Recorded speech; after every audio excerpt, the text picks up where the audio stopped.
health mo dito training sa with the national team? Syempre so far, still trying to be at my 100%.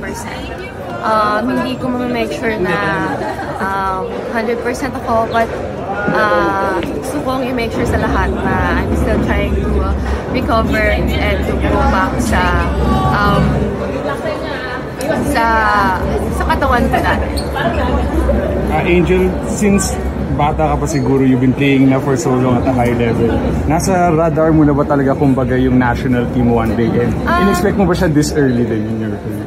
Yes. Kasi yung father ko nga, national team na talaga siya. So gusto niya talaga at my early age, gusto niya ma-experience ko yung national team. Kasi it's a very different experience. Yung hindi kagaya na maglalaro ka sa isang school. Yung kapag national team kasi, there's that pride of you being a Filipina, and then there's that pride of you bringing all the Filipinos. So heavy duty siya, pero you're happy because dala-dala mo sa likod mo yung mga tao.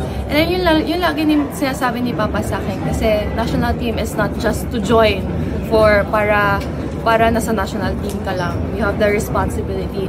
And actually, nung bata pa lang po ako, tinatry talaga ni Papa ko na mag-join ako sa national team, kagaya ng ASEAN, yung C-Select.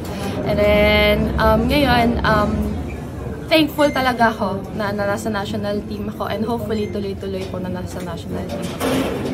And last, if meron sigurong key lesson from Coach Ramil na dadalhin mo in your international stint with the national team, ano siguro yun?